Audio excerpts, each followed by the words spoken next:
Hello, my name is John Sebesta. A while back I put a video out regarding the apocalypse, but I've been having other dreams, and I do want to share that.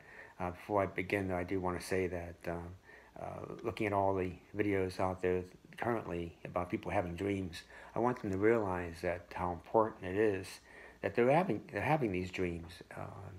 We know it's the end time, but I do want to say that there was one time I visited a pastor. He was a associate pastor at the time, and I guess he was a senior pastor at one time as well in Pittsburgh.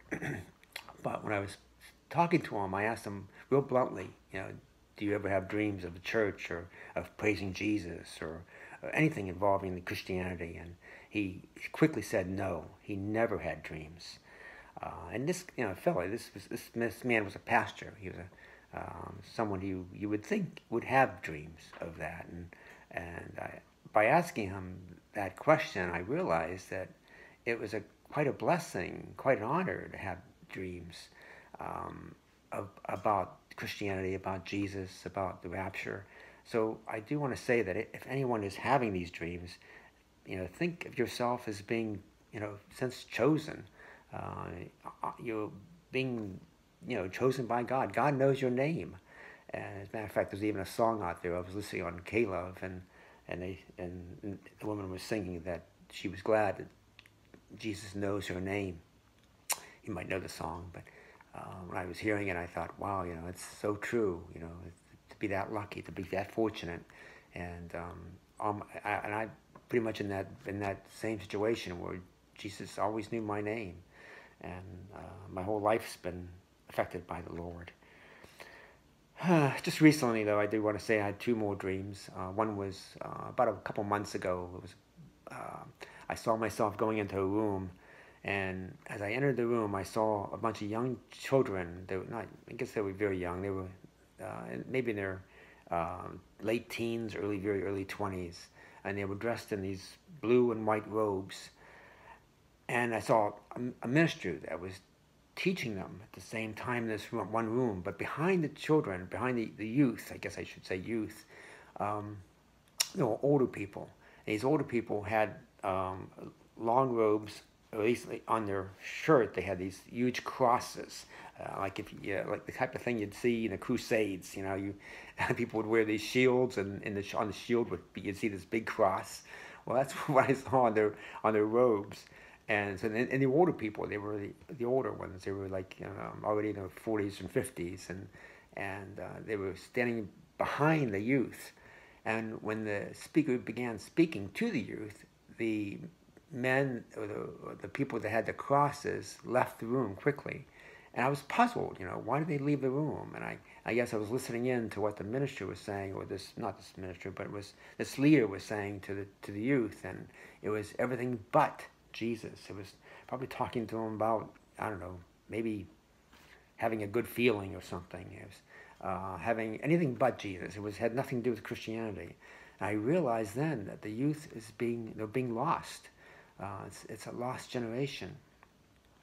Again, that's when the dream ended, and then I had another dream just last night. That's why I'm putting out this video, and it was something very similar to that.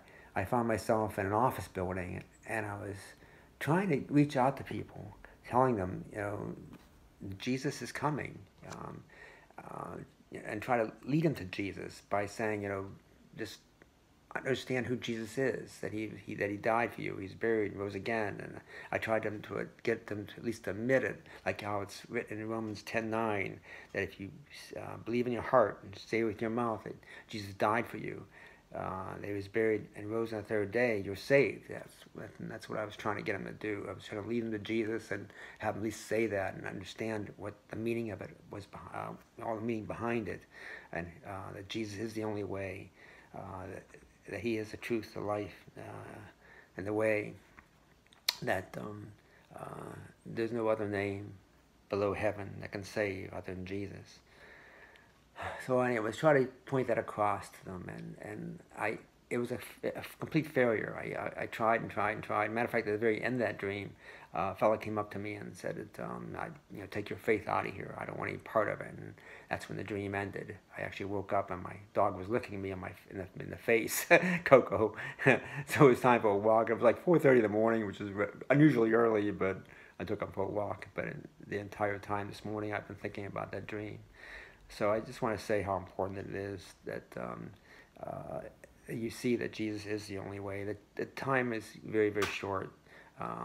What I gather out of both of those dreams, I would say the church is pretty much full.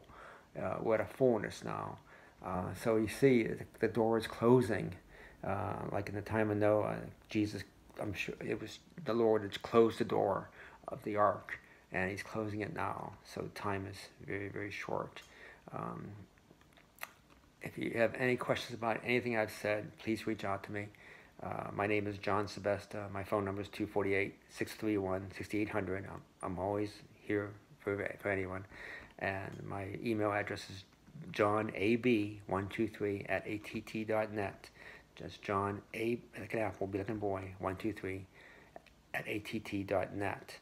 And just remember, the verses I really want to point out the most, probably the most important ones in the Bible, that I would say that I always think about is Romans 10:9, which is if you say with your mouth, believe in your heart that Jesus died for you, he was buried, and rose again the third day, you're saved. That is the gospel. Matter of fact, that's even clarified in Corinthians, 1 Corinthians 15, verse 1-4, where Paul says very clearly, this is the gospel. And he even goes on further in Galatians 1:8-9 that you don't add anything else to it. It's actually a curse. So that is the gospel. And please don't pray to anyone else except Jesus. In Acts 4:12, it's very clear too that there's no other name below heaven that will save. Jesus is the only one. Anyway, that's all. Thanks.